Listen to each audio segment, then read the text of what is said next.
All right, everybody, welcome to the Rowan College of Burlington County Global Studies Lecture Series, a continuation of a series of conversations that started in fall 2020 in global health, environment, and security and key international issues affecting those. This is partially sponsored by the U.S. Department of Education's Undergraduate International Studies and Foreign Language Grant Program, which Rowan College has a sponsored multi-year grant with our partner institution, Rowan University, from this program to build global and international studies designations at both institutions and also courses in high demand languages such as Arabic and Chinese, along with various student activities, including this lecture series reflecting these initiatives. This is also hosted, of course, by Rowan College, a mid-sized 2- and 3-year college in Mount Laurel, New Jersey, serving the geographically largest county in the state with anywhere from 5,000 to 7,000 students each semester. Rowan College has one of the most ethnically diverse student bodies in the state and region, with one of the lowest tuition costs as well. We offer a diverse array of degree and certificate programs across numerous academic and workforce-focused disciplines, including our forthcoming Global Studies Achievement Credential. Many students stay for a third year in our innovative 3+1 programs, whereby students can earn a 4-year degree at highly reduced cost. And this is also an appropriate host institution for such a series on international issues, as Rowan College has one of the most diverse student bodies based on major demographic characteristics of students, such as ethnic background and country of origin of students. I'm your host for this series. I'm Brandon Chapman, Department Chair of Anthropology and Sociology, and also the Director of the previously mentioned grant at Rowan College.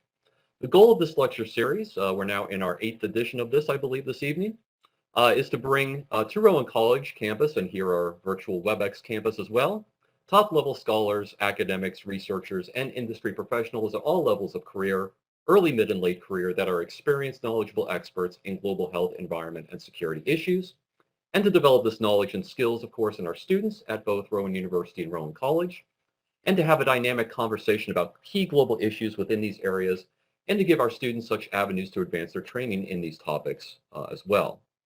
Look for more of these events in the future. This is actually our final event for this semester, spring 2022, excuse me. We're now pretty late in the semester, near finals week.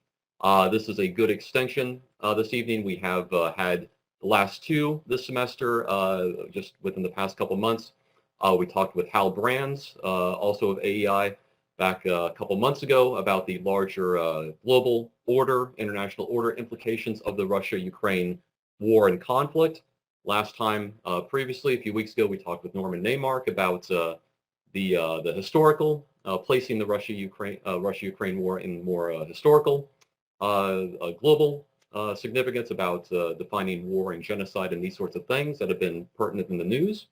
And this evening, we're going to get a really in-depth look at the Putin regime, at Russian politics, Russian culture, from a Russian insider, and that should be really a great capstone for our events this semester. So we will likely have an event later this summer, and we will certainly have more of these in the series this coming fall semester 2022. So look for those advertisements once we have speakers lined up in the future.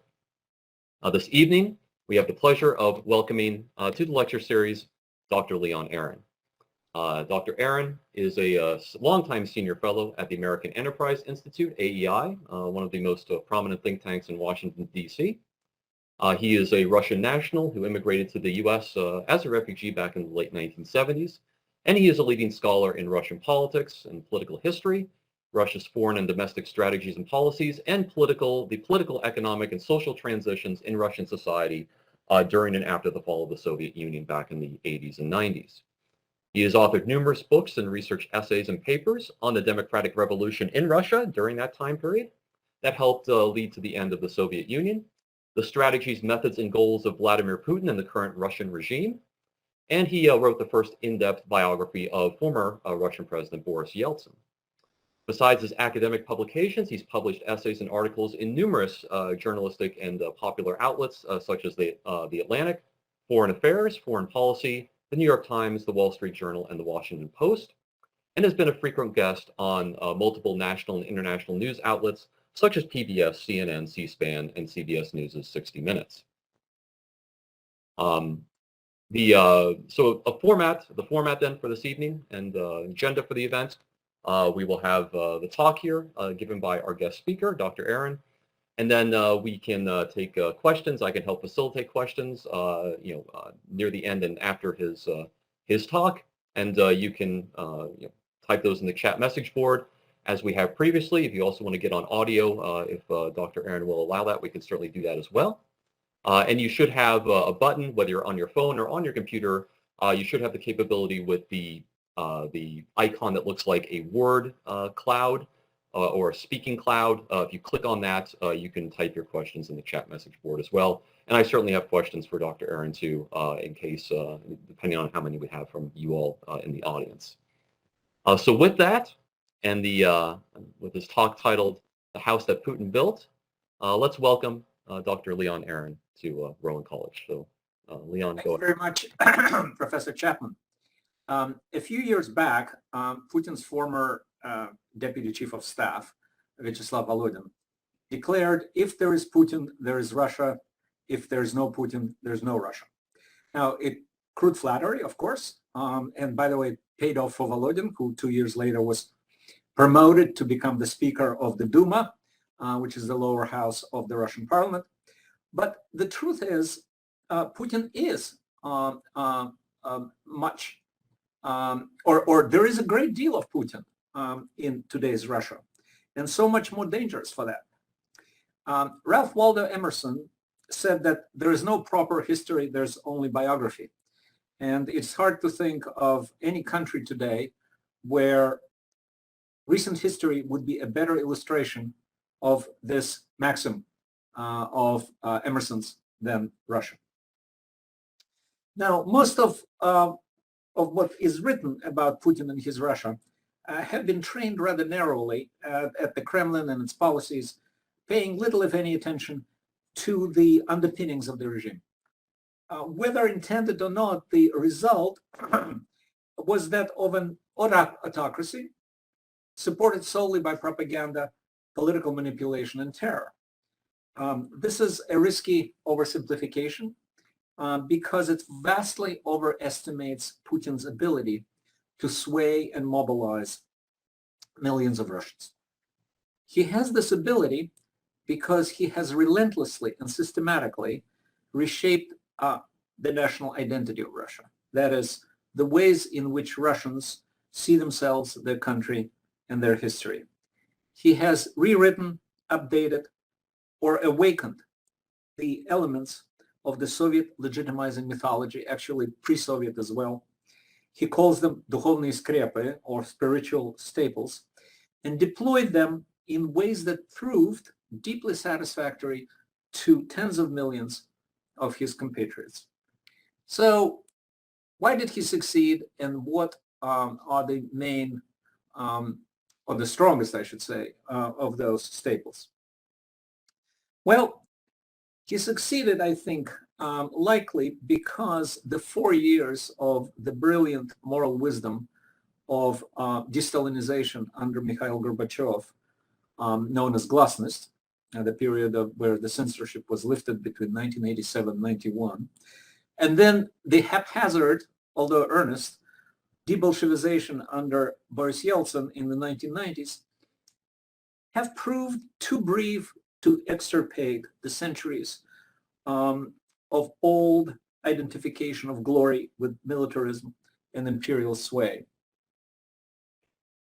Putin has positioned himself as a Russian patriot, and he may very well be one, but he is first and foremost, and I conclude this after watching him for 22 years rather closely, foremost a Soviet patriot. And as such, because most of his time was spent in the Soviet Union, and it was the Soviet Union that provided him with this pretty impressive upward mobility, and we can talk about this later. And so, as the Soviet patriot, Putin sensed something that the pro-democracy revolutionaries of the 1980s and 1990s tended to disregard. And that is the deep-seated trauma from the loss of their country's exceptional status, of the exalted place in the world, and the trauma from the precipitousness of the fall from the Soviet superpowership. In the eyes of the millions of his compatriots, Putin took on what might be called Russia's post-imperial geopolitical smallness and made it disappear, or almost disappear. He put Russia in the center of world politics again, like the Soviet Union was before it. Russian political sociologists and pollsters confirmed that the annexation of Crimea in 2014 was a symbolic restitution that removed the trauma and the pressure of the trauma on the consciousness of Russians. And of course, what they mean is the trauma of the fall of the Soviet Union. Russians also mourned the loss of their country's historical mission, which they believed to be the counterweight, moral, by the way, as well as military, to the United States. Putin tapped into that sentiment as well by recreating and the conflict with the United States and advertising it as the most important part of his foreign policy. Now, the young Putin was essentially a street urchin growing in the slums of the post-war Leningrad. And there he learned something that, again, he was to share with millions of Russians, and which also was, at the same time, another key element of the Soviet identity, which is equating respect with fear and self-assertion with aggression. 3 months after the annexation of Crimea, Russian researchers discovered in focus groups that Putin, and this is a quote, was believed to have restored the West's respect for Russia, making Russia equal to other developed countries and the members of the G7. The population very much appreciated that. The polls also found that almost 9 in 10 Russians believed that the country was feared again, and 3 in 4 thought it was a good thing.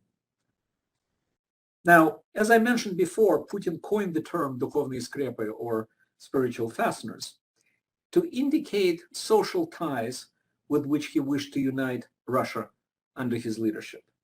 And among the most effective of those, and also the most dangerous of those spiritual fasteners, was the notion that Russia's glory is her military victories, that her greatness is synonymous with her military might, and her nuclear weapons are the foundation of the respect that the world pays it. Today, Russia's army or armed forces are the most trusted institution in Russia, actually ahead of the president and the Secret Service. Those are the 3 most respected and trusted institutions in Russia today. Along the way, the Great Patriotic War, which is what Russians almost always call World War II, has been elevated to the most important event in Russia's history, or as Putin likes to point out, 1,000-year Russian history. Stalin's presiding over that war virtually now outweighs all his crimes, and the May 9 Victory Day celebration is far and away the most significant national holiday. Putin also drew on another core component of the national mythology. It's the oldest and among the most powerful, certainly the most enduring one. It dates back to the early 16th century and the reign of Grand Prince of Muscovy, or Moscow, as we call it today, Vasily III, who also happens to be the father of Ivan IV, known as Ivan the Terrible. It is the myth of Russian exclusivity. And it was made famous by the monk from a monastery near Pskov by the name of Philophasis. And when he wrote to Vasily, here's a quote, "So know, pious king, that all Christian kingdoms came to an end and came together in a single kingdom of yours. 2 Romes have fallen, the 3rd stands, and there will be no 4th." A wonderful rhetorical flourish. Now, Philotheus, of course, was referring to Rome, which fell to, or had fallen to the Visigoths early in the 5th century, and then Constantinople, which was conquered by the Ottoman Turks in 1453. In other words, 2 seats of or I should say, two most prominent seats of Western and Eastern Christianity. And so he declared the Orthodox Christian Moscow the heir to both of those places. And by the way, the word Tsar comes from, it's a short from Caesar. And that is, by the way, how Ivan the Terrible, the son of Vasily III, started calling himself. He was the first Russian ruler to get that title. So according to Philotheus, the Orthodox Moscow Christianity was an heir to both Rome and Constantinople, and the only true Christian kingdom left. Now, almost exactly 5 centuries later, Philotheus wrote between 1514 and 1521. Well, in 2020, Russian sociologists saw respondents in focus groups readily acknowledging Russia's so-called special path. They also registered satisfaction from Russia's exclusivity and her choseness. I apologize for this word, but it's the best translation of the Russian term избранность. Choseness either by God or fate, and most of all, the quality of being incomparable and unmatched by others. Putin actually responded to this powerful sentiment in a long article he published in the run-up to his third presidency in January of 2012, when he stated that Russia was not merely a country, but a unique civilization. It is hard to say whether he succeeded in persuading the Russians or he, again, rather uncannily, sensed a powerful trend in national consciousness and echoed it. But by 2021, that is 9 years later, 64% of Russians considered their country non-European. 29% said it was. Now, what's interesting about this, and also disturbing, is that less than about 10 years before, in 2008, the situation or the answers were almost reverse. 36% only felt that the country was non-European, and 52% felt that Russia was a European country. So again, whether it was Putin that turned the situation around, or he just saddled or harnessed this powerful sentiment that he felt, but one way or another, most Russians no longer consider their country European. By the way, that would be a reversal of almost 300 centuries, the so-called path to the European home, which of course started with Peter the Great in the early 18th century. So 2 years later, on March 18, 2014, and it's 2 years later after the article about Russia's being a unique civilization, in what was, and I think still remains, the most impassioned speech by Putin, and it was on the account of the admission of Crimea into Russia, admission meaning annexation of Crimea. Putin made this unique civilization essentially, he kind of deepened the gap, deepened the chasm between Russia and the so-called West, or Europe, if you wish, by pointing out that the West was implacably and perennially hostile to Russia. Whether under the Tsars, Putin said, the communists, or now, the West has always sought to drive Russia into the corner. And after the fall of the Soviet Union, as he put it, we were always deceived, lied to by the West many times, and confronted with decisions made behind our back. Now, this perception, too, turned out to be shared by millions of Russians. They believed that the West was out to encroach on Russia's interests and destroy it. Again, this is a quote from top Russian political sociologists, largely associated with the only remaining independent polling firm in Russia called Levada Center. Asked in focus groups to place Russia geopolitically, the respondents drew a huge country surrounded by hostile states, something akin to a cordon of fire. Everything and everybody is hostile to us. We live in a besieged fortress. Everyone is abusing us. This is how, these are direct quotes recorded by those who conducted those focus groups.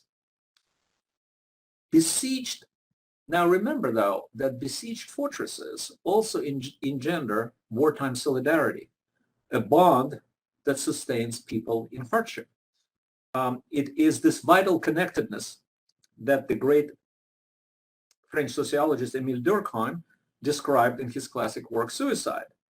And one of the pollsters, Alexei Levinson, who is a principal in the Levada Center, summarized it like this: the more they pressure us, the greater we are.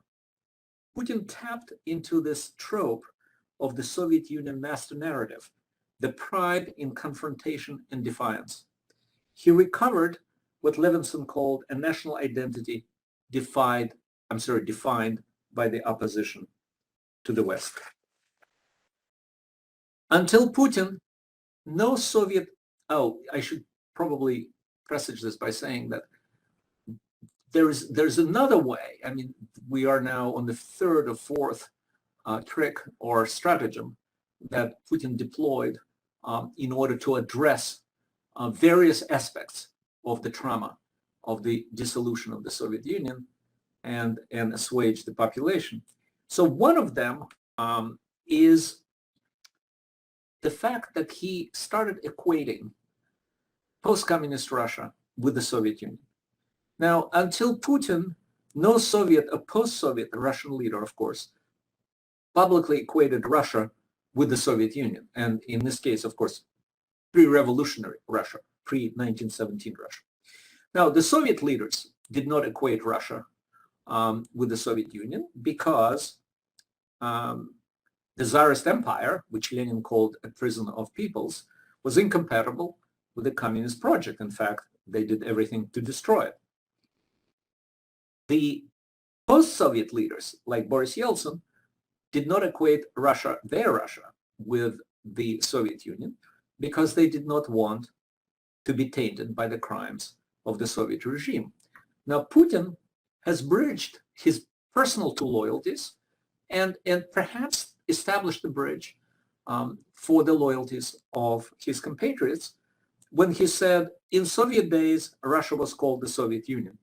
He said it first in his address, annual address, State of Russia address to the Russian parliament, and then he repeated it at another event when he said the Soviet Union was a 1,000-year historical Russia. At that time, director of the Levada Center, Lev Gutkov, and Alexei Levinson, whom I already mentioned, found that Putin had managed to become a symbol of the resurrection of a great power at the time when the identification with the alleged greatness of the Soviet Union remained very high and very important. They attributed this effect to what they called a collective compensation for the chronic sense of indignity and humiliation in everyday life, the arbitrariness of authorities at every level. Now, this, of course, is a centuries-old legitimizing device of Russian rulers, way before Putin. As the great Russian poet Mikhail Lermontov put it almost 2 centuries ago in the poem Ismail Bey, "Пускай я раб, но раб царя вселенной." Yes, I may be a slave, but I'm a slave to the Tsar of the universe. There is a classic Soviet Cold War poster from 1948. A Russian soldier admonishes Uncle Sam. The soldier is handsome, strong, and confident. On his very broad chest is the Soviet Union's highest military award, the Gold Star of the Soviet Union, the Gold Star of the Hero of the Soviet Union. And in his hand, you may not be able to see it, but trust me, it's a volume of World War II history. Uncle Sam holds a nuclear bomb and a torch, and he's about to set the world on fire. His ugly face is contorted by impotent hatred. And the caption, "Не балуй," can be loosely translated as "don't you fool around." The implication is clear. Although the enemy is different, it's no longer the German Nazis, the outcome will be the same. And this is the national sensibility that Putin has resurrected, augmented, and made the cornerstone of his regime. Enmity, danger, fear, but also splendor and pride. Now, for the first 8 years of Putin's rule, his first two presidential terms, 2000 to 2008, another cornerstone of the house that Putin built was the unspoken but widely understood social contract between Putin and the Russians. And it could be formulated something like, stay out of politics and I'll make you prosperous. And indeed, largely because of the price of oil, which when Putin started out was about $27 a barrel, and when he finished his second term was nearly $150 a barrel.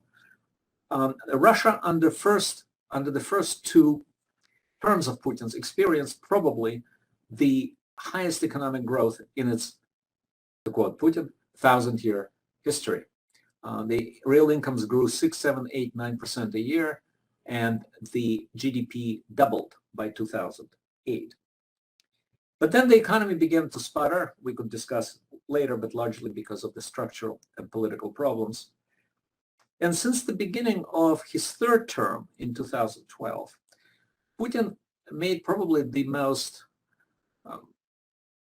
fateful decision of his life, which unfortunately is now our problem.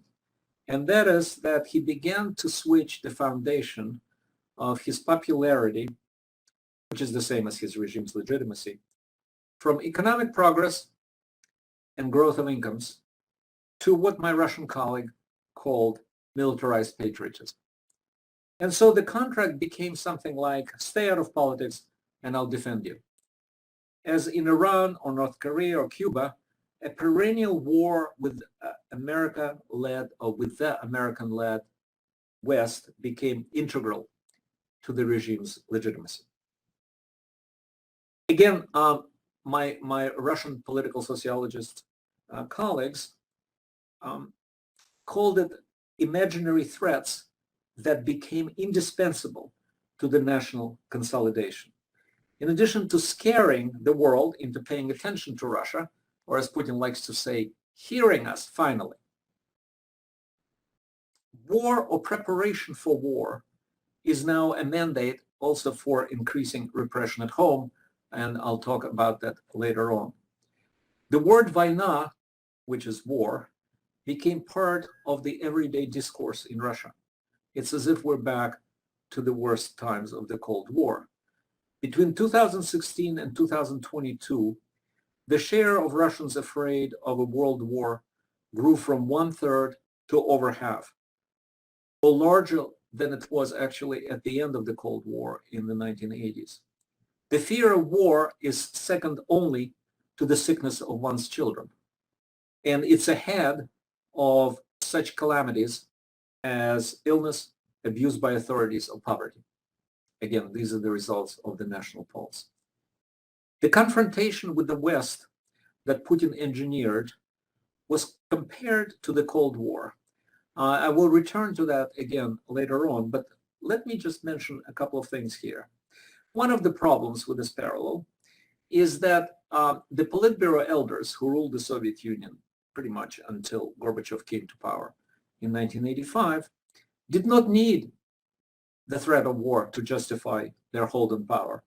They had their Marxist-Leninist ideology.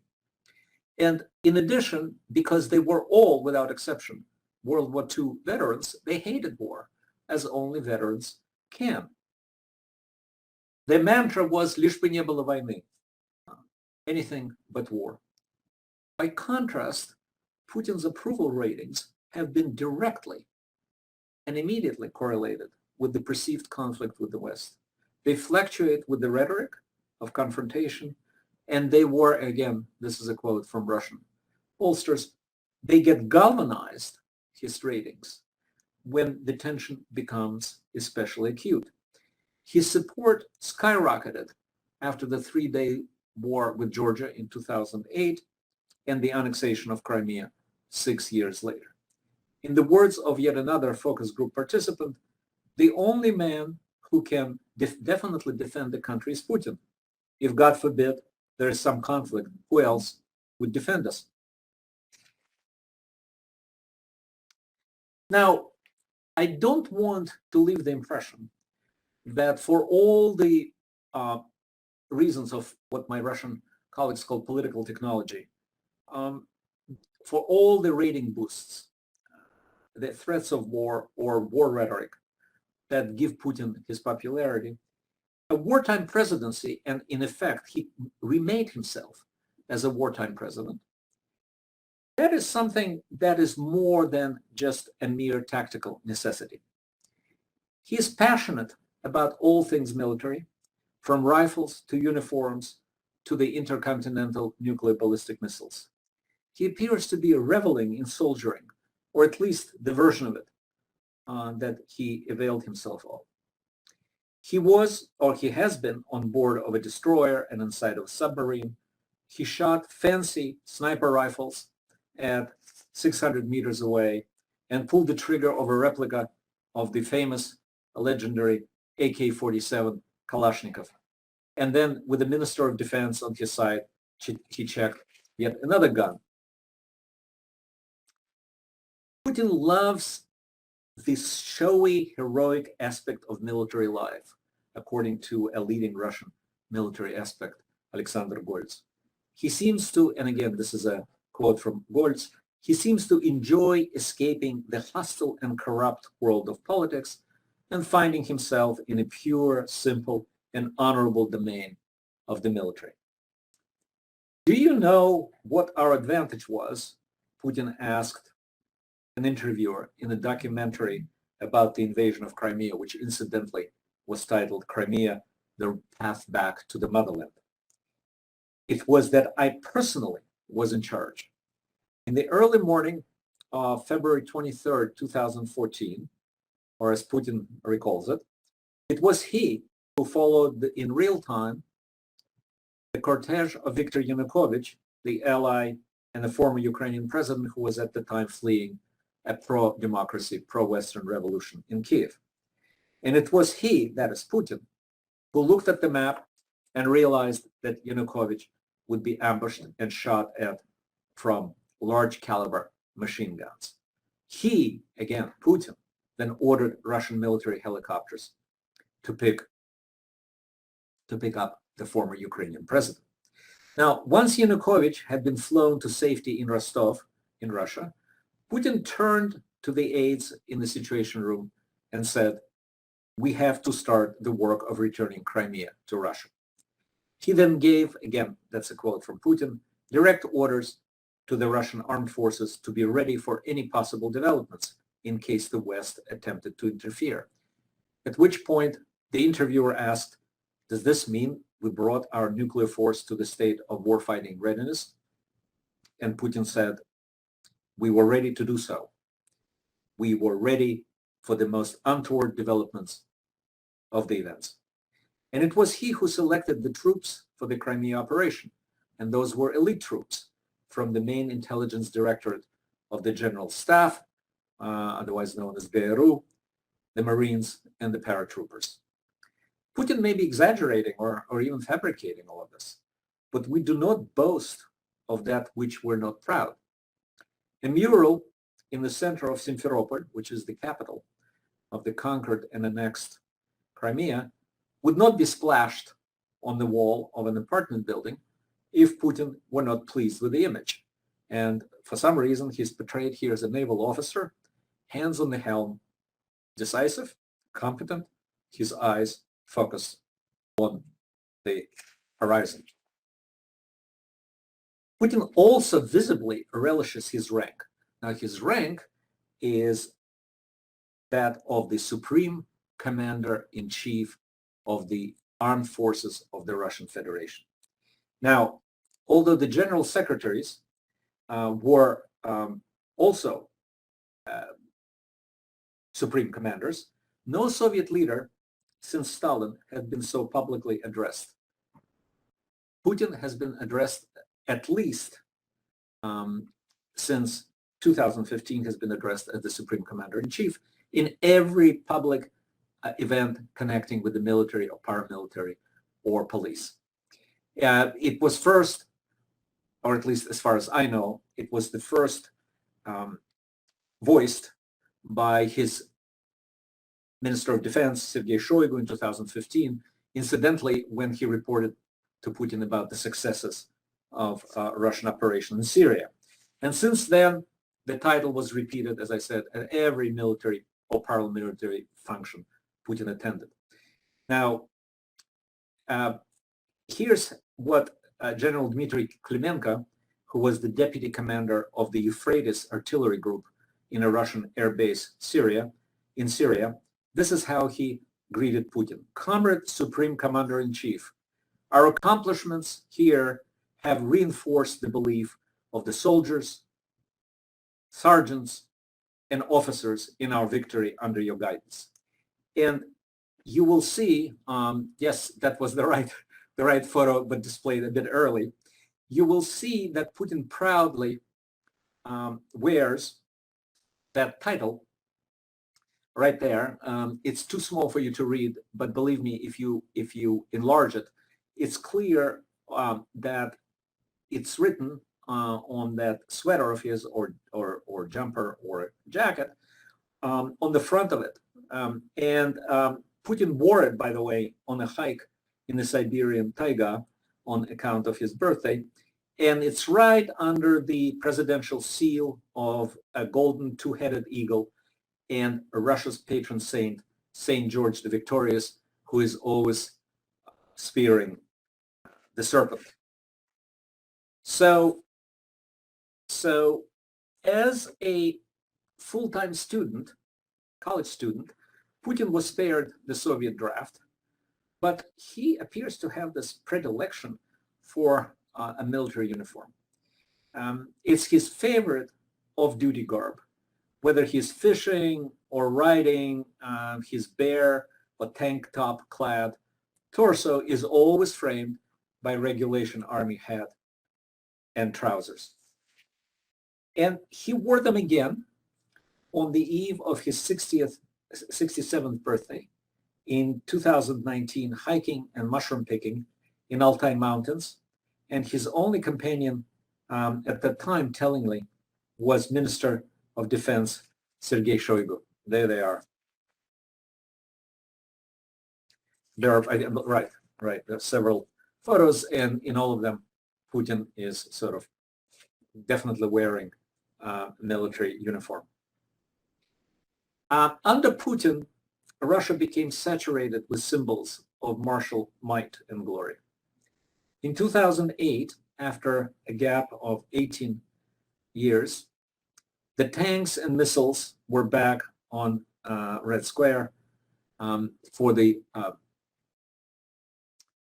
Victory Day parade of May 9th. It cost an estimated 1 billion rubles, or in those days, $44 million, to repair the annual damage to the downtown streets and roads and the cobblestones of Red Square. Unlike the Soviet leaders or Yeltsin, Putin not only attended every Victory Day parade, but spoke there as well, and his speeches grew longer and more impassioned every year. When in July 2021, St. Petersburg authorities banned public gathering, the parade marking the 325th anniversary of the Russian Navy was not canceled. It had an audience of one, and that was Putin.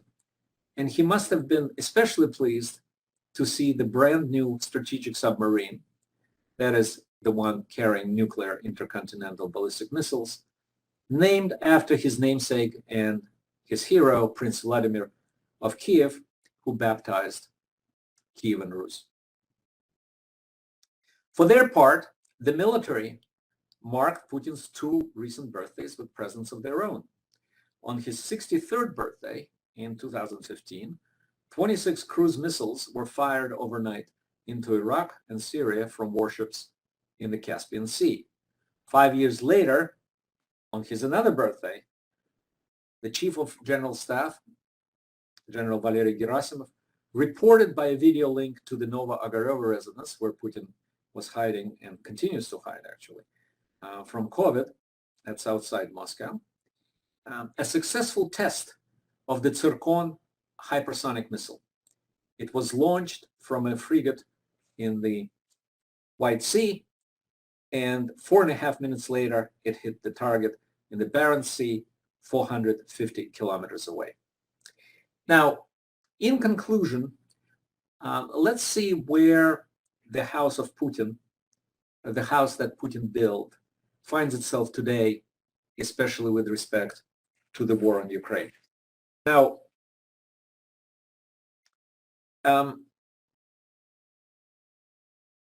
one thing I would like to make clear immediately, and just let's get it out of the way. A democratic, politically stable, and economically vibrant and Western-oriented Ukraine is an existential threat to Putin's stagnant military dictatorship. Why, the Russians will sooner or later begin asking, are our brethren, and by the way, Putin not only calls Ukrainians their brethren, but he actually claimed, much to the Ukrainians' chagrin, that they're the same people. Why, the Russians would soon have asked, our brethren to the southwest, free and growing richer, while we are daily insulted by an increasingly repressive government and our incomes continue to decline.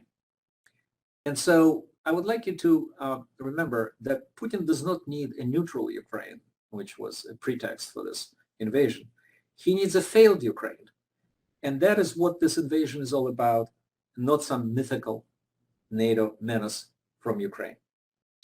So, two things about the impact of this war on the regime, on the house that Putin built. Well, first of all, clearly, and we're seeing it already, there's going to be a hardening of the regime. Until now, it was what my colleagues Dan Treisman of the University of Berkeley and Sergei Guriev called informational autocracy. And that is the autocracy that largely manipulates symbols. It seeks to persuade rather than inspire fear, and the repression is deployed selectively. And that is what Putin's, the house that Putin built, his regime, pretty much was until about a year or two ago. Now, we already witness essentially wartime censorship, certainly of the internet, but the internet is the only free space left because in the past 2 years, Putin pretty much closed or put out of business all the independent newspapers and magazines. And of course, there are no independent television channels.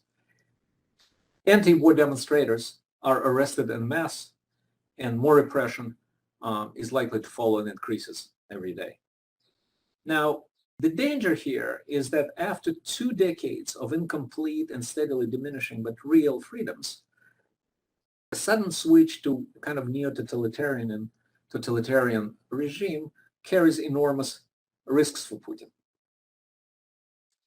Now, the other impact of the war is that there is a danger to the regime itself, no matter how much it tries to repress and harden. And, you know, it's very hard to predict these things. But first of all, we have a precedent of the Soviet war in Afghanistan, where it was widely resented because of the casualties there. And by the way, already in Ukraine, they've exceeded all the casualties of the 8-year war in Afghanistan. But if I were to volunteer a guess, or take a guess, the likeliest occasion for such outburst of discontent with the regime is also the main date in Putin's political calendar, and that's the March 2024 presidential elections, when Putin at 72 will essentially embark on presidency for life, a 6-year term to 2030, and I'm pretty convinced that unless he's stricken by some fatal illness, another term to 2036. Now, Putin, of course, is prepared or tried to prepare for these types of protests and outbursts. And in a few years back, he created the so-called National Guard, which is essentially a kind of military police devoted, presumably completely devoted, completely loyal to him. By now, it counts, or it's estimated about 400,000 men. Now, one thing, the problem is it has never been tested in real protests, because it's one thing to bash the heads of students in Moscow and St. Petersburg, and another to shoot at the mothers of soldiers killed in Ukraine. And one last thing, the Russian national tradition is unforgiving of military setbacks. Virtually every major defeat resulted in regime change. The Crimean War, yes, there was another Crimean War in 1853 and 1856, precipitated what's known as liberal revolution from above, including the liberation of serfs by Alexander II. The Russo-Japanese War, 1904-1905, brought about the First Russian Revolution. The retreats in World War I resulted in the abdication of Nicholas II and the Bolshevik Revolution. Khrushchev's retreat from Cuba, when he removed the short-range missiles from Cuba, resulted in his ouster 2 years later. And the war in Afghanistan, of course, became a key factor in Gorbachev's revolution from above. What makes the Putin regime especially vulnerable is that perhaps more than any other Russian ruler, he has made war or the threat of war the foundation of his popular support. Thank you. Thank you, Leon. This is a wonderful talk, a great exploration into Russian history, culture, and Russian popular opinion about current politics and recent politics as well, and a gigantic amount and very pertinent for all of us and our students here to think about. As we've gotten to the end of the talk here, we can invite questions on the chat message board, and I think we already have a few rolling in. Let me see here. I'll sort of help facilitate these. Justin has a starter question here. Is asking about the war crimes, the insinuation from the United States and others from free democracies in the West, if you will, of the possibility of war crimes having been committed. Will this, Justin's asking here, will this somehow affect politics in Russia or the Putin regime, or can you maybe speak to these initial accusations of war crimes as a part of this ongoing effort? Well, we have to be careful, but there are satellite images, for example, from the main. I mean, the alleged crimes occurred in all sorts of places, but the first mass evidence was in the place called Bucha outside Kiev. And we saw the satellite images of the mass graves before the Russians left. I'm saying before, that's very important, because going to Justin's question, the Russians continue to deny. They claim that this in fact, it was the Ukrainians themselves that sent the killers to kill their own citizens and then blame it on Russia. Now, as far as I know, the French president, before his re-election, sent I think a company of French military police to really get down and dirty and get the forensic evidence. We'll see what the result of that would be. The problem, even though Justin did not ask that, but of course this is the implication. Unfortunately, the military crimes are persecuted by the victors. You'll never see anybody. This is the unfortunate fact of life. In other words, the winners persecute the losers, and the possibility of that is very remote. The Russians will continue to deny it. They will never extradite anybody accused of those crimes. And short of a massive change of the regime, I don't see persecution of those crimes. Yes, and we have to take into account here, as Dr. Aron is saying, the continued, perhaps lifelong presidency of Vladimir Putin and being in power, and how the actual logistics of extraditing somebody who is, of course, in power, which is not really a possibility. So it's certainly things for us to think about. Preet had a comment here about the support for these in the population, and also Putin staying in power. And yes, that would be a part of what we're talking about here. Adela has a question. At any time, is it possible for Putin's militarized patriotism to focus more on economics and politics due to the mass destruction and overwhelming amount of casualties of Ukraine? You want to go ahead? Well, as far as I understand, right, this is the question of the impact of the economic destruction on Russia, or if you could explain the question to me a little bit.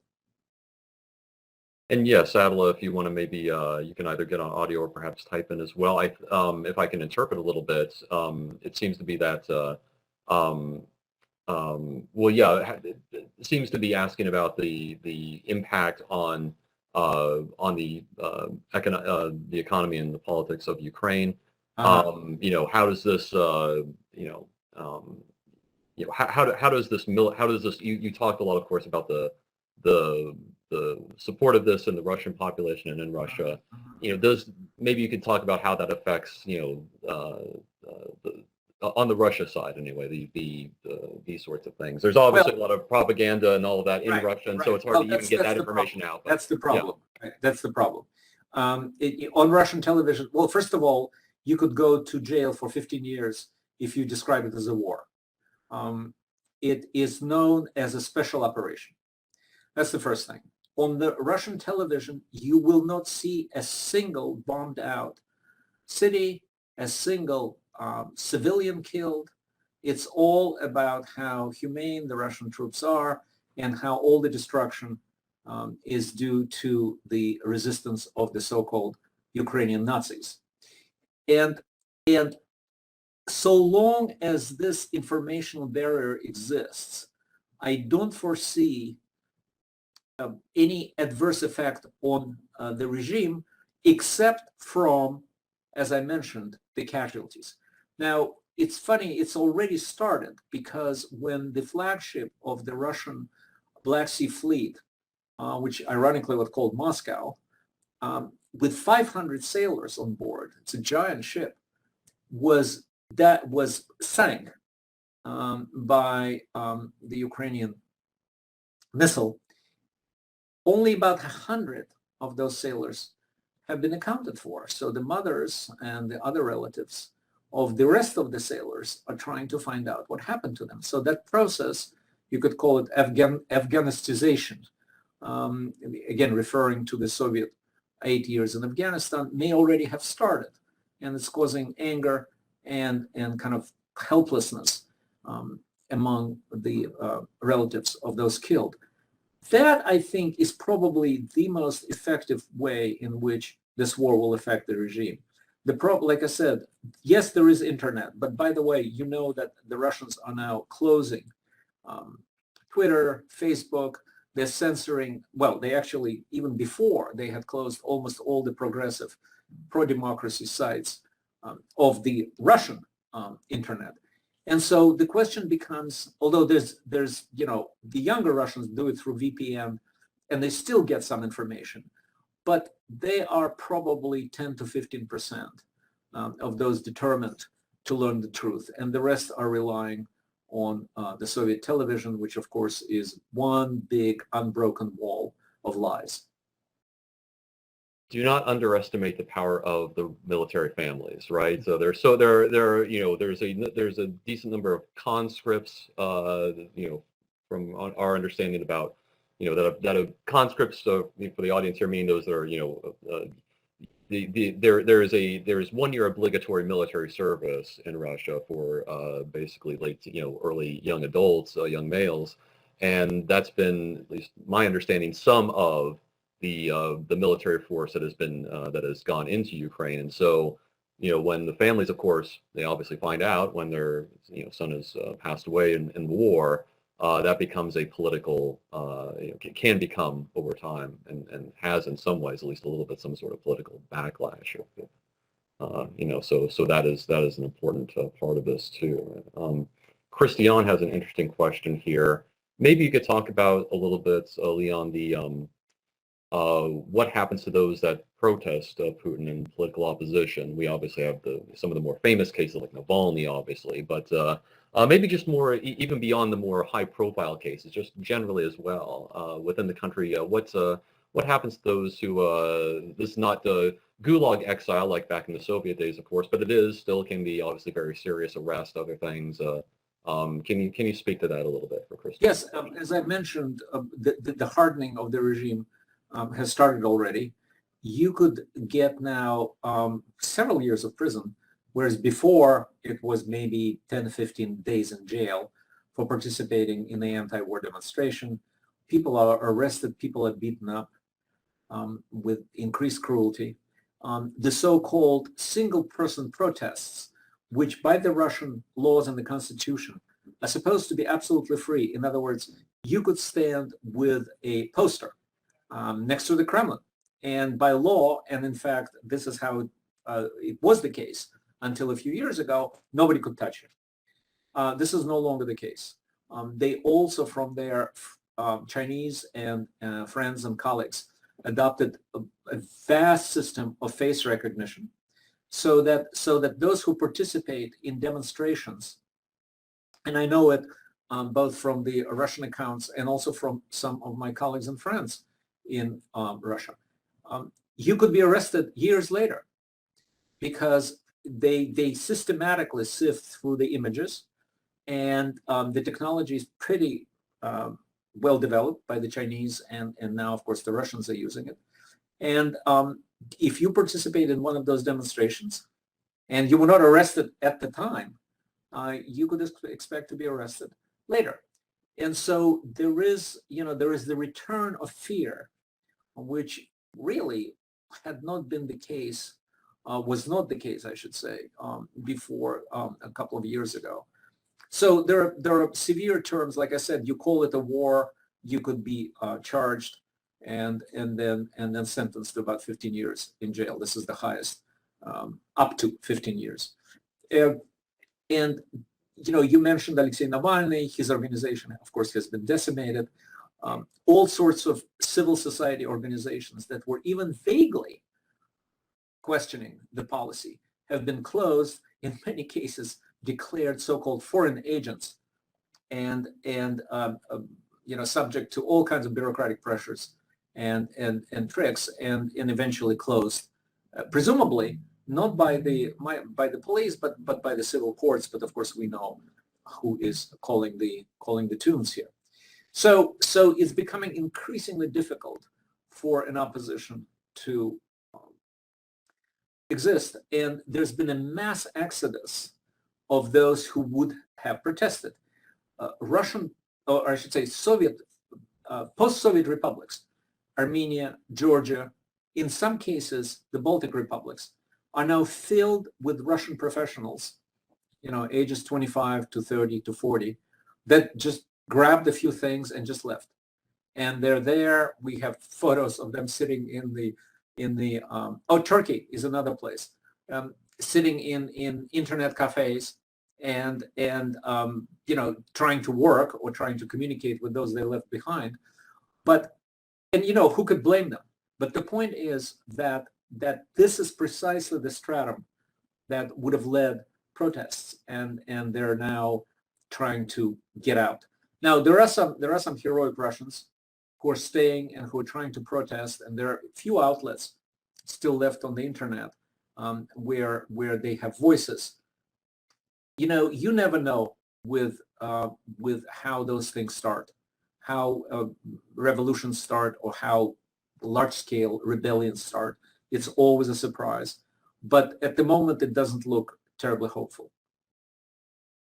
This is one of those consequences that's hard to tell whether Putin foresaw it or not, but starting war and then well, it destabilizes oil price, so oil prices go up. So in some ways, maybe that would long-term possibly help Russia, although there's a lot of, cutting off of gas and oil and other things, so who knows. But also the opposition leaving in some ways, right? That's can be one of these unfortunate things as far as trying to get any substantial opposition continuing to try to for to be against the regime. Maybe just going off of that question a little bit, Leon. The I mean, is you're very much an expert on the opposition within Russia. Obviously some have left. Is there any way to diagnose? I know this is an ongoing situation. We're very much in a flummox of change here, given the war in the last few months. Are we going to see?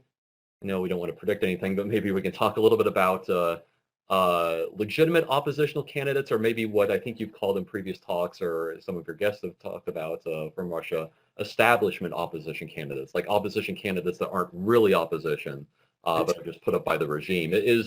Can you talk about that going into the future a little bit? Is there less of a chance of real opposition, given the more serious autocratic crackdown that you talked about in your? As you correctly pointed out, in a way, some people suggested that Putin's ideal is the German Democratic Republic, or known as East Germany, where he spent his KGB years from the late 70s to until the fall of the Soviet Union in Dresden. And what that means is that, unlike the Soviet Union, the German Democratic Republic actually had so-called opposition parties in their parliament. They were cartoon opposition, or Potemkin opposition, and this is what Putin recreated. You could yes, there is the Communist Party, there is the Just Russia Party, there is the late Vladimir Zhirinovsky's Liberal Democratic Party, which of course is a huge misnomer, and so on and so forth. 4 or 5 parties. But first of all, they're all dominated. The constitutional majority is held by the United Russia Party, which is the party of Putin, and always will. But so far, they've been extremely docile.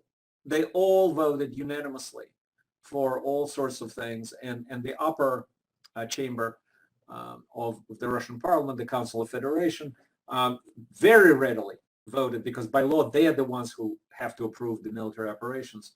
And they did. They did unanimously, not a single dissent. So the so-called established opposition, I don't have much hope for. Now, what the 3 forces that constantly come up in terms of who could eventually confront Putin are the so-called oligarchs, which is the very rich Russians who largely made their fortunes in the 1990s. The military and the people, now, or the so-called ordinary Russians. Now, the back of the so-called oligarchs has been broken. It was broken first of all in 2003 with the long jail sentence for Mikhail Khodorkovsky, at the time the richest man in Russia and the owner of one of the largest oil companies in the world, and Russia's most modern and largest privately held company. And from that point on, it was clear that the so-called oligarchs, or the Russian entrepreneurs, the top Russian entrepreneurs, do not own, even though on paper they do own their wealth and their enterprise. Essentially, they're managing it on behalf of the state. If you're politically loyal, if you give money to the causes that the Kremlin tells you, if you help the state, if you're nice to Putin, then yes, you're allowed to have what you have and essentially manage it on behalf of the state. But if you cross the power, then you have 2 choices. You either sell to the state before you put in jail and leave, or if you're stubborn enough, you will end up in jail and without your company. So they are, and by the way, the protests largely came in a very, very kind of diluted form, largely from the oligarchs from London. As you know, London is known as Londongrad, and it's filled with Russian, very rich people. And there were some, squeaking noises about this war, but in a very, very kind of mild way. Now, the military. Now, the Russian military, unlike, say, I don't know, Pakistani military or the Latin American military, generally has been apolitical. Maybe they've been traumatized from something that happened 200 years ago, the so-called Decembrist rebellion in 1825. This was the only time where Russian military officers and the actually military Russian soldiers came out to presumably create a constitutional order in Russia. Of course, it was very incompetently done. They were defeated and the leaders were hanged. And so from that point on, the Russian military essentially goes with whoever's at the top. And at this point, I think the Russian military, in addition to that, Putin had 22 years to select his military commanders. As Brendan has shown you, looks like one of his closest friends, if he has any, is the defense minister, Sergei Shoigu. Sergei Shoigu is a civil engineer. He has not served a single day in the army. So Putin promoted him, of course, because of his loyalty. And so I'm sure he had looked at all his top generals and prepared very carefully for any possible discontent. And so this brings us back to what I said before, the so-called ordinary Russians. And for them, it will be probably a double whammy because the standard of living is going down rapidly because of the sanctions. Because even before the sanctions, by the way, Russia had been going through the longest stagnation period in its history. Last 10 years, the average growth is 1% or below. Now, this and the standard of living is constantly diminishing, and poverty is rising. So that's on the one hand. But I think what actually could precipitate a mass discontent is, of course, like I said, the war and the victims and the casualties. So at that point, who knows?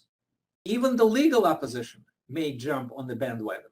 Now remember what happened under Gorbachev. All of a sudden, top party leaders all of a sudden became fervent reformers because the man on the top was one. And so at that point, both the oligarchs and the military are going to probably, in a large measure, side with the people. Now, as I said, Putin quite correctly realizes that the military is not going to defend him on the barricades. That's why he created the National Guard. Now, the National Guard, again, has not been tested, but at least it's plan B for Putin. So this is the mix.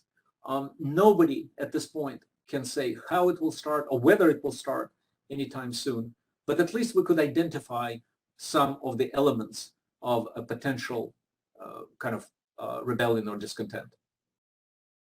All of this, continued repression and enhanced repression really does speak to what you talked about earlier, the change from an informational autocracy in a way to now, since the war, more, the idea of a more repressive autocracy in a more full sort of sense. And I think from our comments here and our questions, especially given the exacerbation of Putin in power for another decade or so, we have some opposition in the to the Putin regime in our audience here. So we've had some good comments and questions. And maybe it's well to point out too, in a lot of the news coverage of this, I think a lot of our students oftentimes hear the term palace coup, which is, all of you may hear that occasionally. It's sort of refers to, insiders within the government or other top people in the close to Putin kind of organizing or cooperating to try to, push him out of power, take power from him, authority in some way. But as Dr. Aron is showing us here, this is obviously an incredibly difficult thing to do, and not always possible. Going with this theme of sort of the change of Russia, especially since the war began. There's been this analogy, and maybe our students have heard it as well in the news coverage. with the sanctions and all these things coming down on Russia, there was actually, I think recently, a Russian journalist that went to Iran, Tehran, to actually do that. It's kind of a comparison with Iran. This analogy of Moscow or Russia becoming Tehran, Tehran on the Volga, or Tehran on the Moskva, maybe is the more appropriate analogy to use. The Iran, of course, has been under sanctions, heavy sanctions for decades, for a very long time. At least with some of the more informed, politically informed Russians, maybe more westernized Russians, seems to be on the mind a little bit. Do you think this is a correct analogy? Is it a sloppy analogy for the current situation? What do you think about that as a way to look at what the medium and long-term future for a heavily sanctioned Russia could be? Well, very serious. And I'm glad that you mentioned. Now, remember, sanctions are, well, first, they're expression of a moral outrage, which is why I'll all support them. Secondly, they're not going to be felt immediately, midterm or long term. Let me give you a couple of examples. In essence, for all the talk of the diversification of the Russian economy, especially in the early 2000s, we cannot depend on the sale of oil and gas. We have to develop our own high-tech industry. Well, they didn't. They cannot make a single modern iPhone. They cannot make their airlines, civilian airlines, are almost all leased from other places and serviced by parts that are now sanctioned. And one of the top Russian economic geographers, whom I know very well, a very sharp lady teaching in Moscow University, advises people now to travel by train because they can't get the parts to maintain. Not only that, but apparently Russia actually bought significant components of their much vaunted high-tech Russian military from the West. It is well known that as far as high-tech is concerned, as far as pharmaceuticals are concerned, as far as especially cyber high-tech is concerned, Russia imported it all, essentially in exchange for petrodollars. Now, the impact is going to, also some of the best employers were foreign firms, which are now left. I mean, they left by 100, starting with, high-tech and ending up with McDonald's. So unemployment is going to be high. They're now talking about pretty high inflation and a drop in the GDP in the economy of about 7, 8, 9, up to 10%. And that's just the first year. But where I think it really stabs them in the back is the oil. Now, Russia is not running out of oil, but it's running out of cheap oil. The West Siberia, which was developed rather primitively and rapaciously by the Soviet Union, is now approaching the end of its life, those wells. Russia has oil, but it's above the Arctic Circle, and Russia cannot touch those things in the Barents Sea, for example, without hundreds of billions of dollars of investment, A, and B, the kind of technology that they can't even dream of. This is the technology that they hope to get from the West, in exchange probably for leasing some of those deposits or developments to top oil and gas multinationals. That's all off the charts. This is all off the table. This is very serious. I think the effects of this we will see in several ways, one of which is that Russia will simply produce less oil. You mentioned that it's already beginning to wobble in that regard, and incidentally, it's not so much the oil companies are not sanctioned, but still those who have to insure them, transport them, and do all sorts of things before they come to the consumer, before they come to your gas station, are trying not to touch that in case someone in Washington decides that they're in violation of sanctions. So all of that is going to be an enormous blow to the Russian economy. Remember, the Russian federal budget is 50% from oil and gas. And the way Putin kept social peace is by bribing those who he considers his constituents. And that's not the Moscow intellectuals. That's not the IT young people. It's the people in smaller towns, rural areas, blue collar. Putin kept a pretty good eye on them and a sharp eye, and really raised their salary, tried to raise their pensions, although the pensions are hugely inadequate in Russia. And that may be another problem. But now he may actually lack the means to do so. Remember, he did accumulate one of the largest, I think the fourth largest national reserves, I think only after China and maybe India. But half of it was kept in foreign banks, and it's frozen. So out of $640 billion worth of gold and hard currency, about 300 is out of his reach. So that noose is beginning to tighten. Again, there is of course repression always. I mean, look at North Korea and Cuba. You can always overcome discontent and poverty with repression, so long as you don't hesitate to kill or to jail. But again, I don't know. I don't know if Putin actually is going to go all the way, as they say, in turning the country into North Korea. Well, it's a good lesson for us too, is that we have to be patient with sanctions. Maybe that's a way to put it. There are medium and long-term effects that are more likely to be. This is one of the first things I thought about. I imagine you've flown on Aeroflot. I've flown on Aeroflot too, and that's the Russian major airline and national airline, and where the airplane parts, where the airplane's going to be sourced from in the future. This is a major part of the economy, a major thing, and so all these different parts of the supply chain here.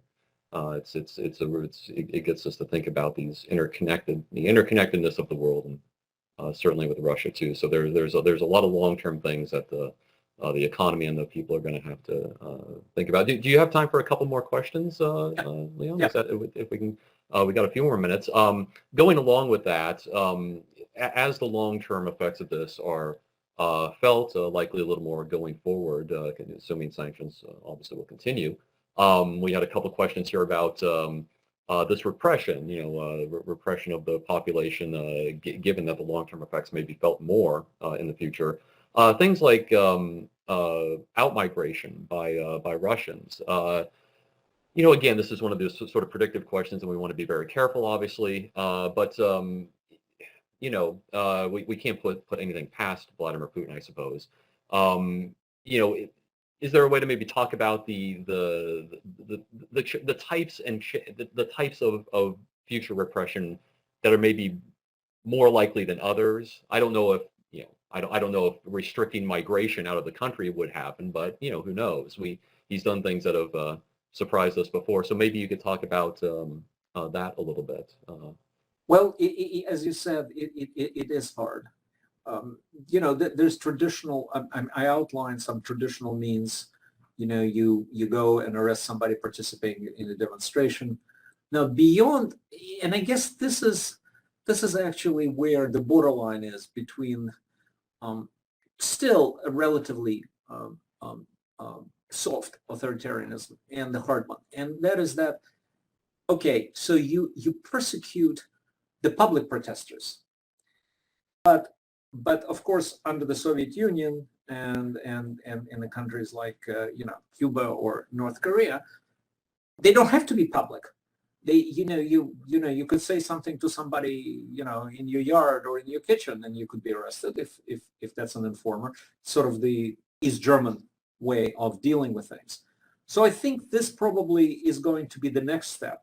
And incidentally, there's been some pretty bizarre, outrageous talk among some of the more radical deputies of in the Duma, where in essence they decided that they need something to encourage. I don't think they call them informers, but sort of the loyal citizens to report on the disloyalty of others. That's on the record. You could check that. And so that may be, again, this could have been just a trial balloon, but maybe that's where we're going, sort of back to the future, as they say, back to the Soviet Union, where you could be arrested simply by, sharing an orthodox dissenting view with your friend, who turns out to be an informer. So that is probably one of the ways in which that repression, if it continues to harden, will go. Beyond that, it is really hard to predict. Now, remember, Alexei Navalny is not going to be let out live so long as Putin is in power. So in addition to first he was there for 3.5 years, sentenced for 3.5 years for breaking his so-called, I forgot the legal term, but he was supposed to report to the police, but he was mortally ill with the poison that Putin authorized. So he couldn't report to the police. And so he was sentenced to 3.5 years. Suddenly it became 9.5 years because on bogus charges that he robbed his own organization. And incidentally, this was also the second charge against when Mikhail Khodorkovsky, whom I mentioned, the owner of Yukos, was retried. He was accused of stealing, I forgot, 100 million tons of oil from his own company. So these types of ridiculous accusations are probably going to be another way of dealing with dissent. In other words, so the net is becoming larger, but the sentences are becoming longer. So that's another way, I think, to deal with in which this repression could unfold.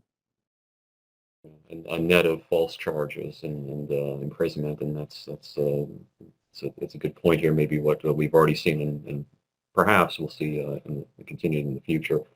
Maybe we could go with one last question here. Yes. I see one from the students that may be a good summary of going back to your talk and what you talked about, which is Putin as a product of the Soviet Union and also Putin as president of post-Soviet Russia and the values and all of this. Colette asks here, I found it interesting, Dr. Aron, when you said Putin is not a Russian patriot, but a Soviet one, coming from the Soviet background. Could you elaborate on which Soviet values Putin continues to carry out and how we're maybe seeing those values presented in Ukraine? So maybe this does act as maybe a good summary of your talk, Leon, because you talked so much about this, about, sort of, between the effect of the Soviet values on Putin and the nationalism that Putin has brought in since his presidency and the warping of that since then. Well, so this is a very good question. The values. Well, the first value, and we saw it immediately, is that, well, remember, Putin called the fall of the dissolution of the Soviet Union the largest geopolitical tragedy of the 20th century. Now, the 20th century had quite a few tragedies. And the dissolution of the Soviet Union was largely peaceful. Yet to Putin, it was the greatest geopolitical tragedy of the 20th century. And as the Soviet patriot, one of the first things he started and continued consistently to do is to recover for his state the assets, economic, political, and now we're seeing geopolitical, that were lost in the Soviet collapse. First, he went after what Lenin used to call the commanding heights of the economy. By the end of his, certainly second term, but also his first term, essentially the key assets of the state, oil, primarily energy, oil, gas, but also the largest enterprises, were essentially under the state control or directly owned by state. So that was clearly a return to the Soviet days. Putin actually, in a piece that he published just as he was about to take on the presidency, he was at that time still a prime minister at the very end of 1999. He wrote an article in which he said, well, Great Britain and America have this tradition of weak state and strong civil society. Well, that's not the Russian tradition. The Russian tradition is a strong state. The Russians are used to the strong state. They want the strong state, and the strong state is the glory of Russia. Well, that's another clearly Soviet feature in his thinking. The reliance on military force, the glory of the state being largely the its military might, primarily the nuclear forces. That's also from the Soviet days. And of course, the hostility of the West. Just as the Soviet Union presumed to be surrounded and told its people that it's surrounded by a very hostile West, so is Putin telling his people. But there's very important hedge here, which actually makes Putin's regime more dangerous. The members of the Politburo, as I mentioned, were largely elderly, and it was a collective leadership, truly. I mean, they watched each other as hawks. Leonid Brezhnev, in his 18 years in power, was essentially, it's true, first among equals. He never meant to be a dictator and didn't want that. And they watched each other, and they were, fusty and stolid and boring and dull. Of course, to be sure, when somebody was trying to take away from them what Stalin acquired, such as the Hungarian Rebellion in 1956, Czechoslovakia in 1968, by proxy Poland in 1980, oh yes, they went with all the force and they grabbed it back and they suppressed those democratic rebellions. But beyond that, they pretty much, yes, they looked for opportunities in the third world primarily, and they were very proud of their success in, say, in Ethiopia, Afghanistan, which was a fatal mistake, but at the time looked like a target of opportunity. But they were pretty much content with sharing the world with America. I mean, look at the photos of Nixon's travels to during détente. Nixon's travels to Russia in 1973. Goodness, I mean, here he is sitting with Leonid Brezhnev on the bench. They're smiling. It's very hard to imagine Putin sitting next to, even before this invasion. And here's the main and very dangerous, disturbing difference.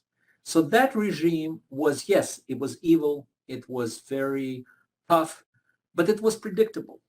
It was something that didn't really change. And instead, we have this kind of fervent, thrashing regime filled with dark energy and constant sort of sense of restoring itself and sort of having somebody pay for the humiliation of what Putin considers the Soviet Union's defeat in the Cold War.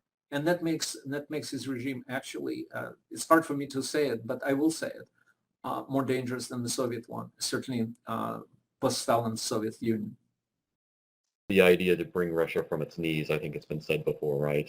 That's that sort of thing, and the unpredictability and the lashing out and the grievances, and that sometimes oftentimes go along with nationalism and that sort of, that sort of politics. So it's well, this is, I think, acts, as a good summary of our talk here and our questions this evening, talking about the continuities from the history of the Soviet Union and the changes besides that have occurred under the Putin regime. Dr. Aron, thank you very much for taking the time this evening. This has been an absolutely delightful exploration of Russian culture, political history, current Russian politics, understanding. I very much appreciated the Emil Durkheim reference. I'm a sociologist myself. And especially, I know we have some sociology students in here this evening as well. And to be able to look at it from a political, sociological sort of way, Russian society, We're getting some thank yous now on the chat message board. It was really a pleasure, and we'll use this as a resource in the future. This is great talk and exploration of Russia in general. So thank you very much. I hope you had a good time with it too. Thank you very much, Brendan. It was a pleasure.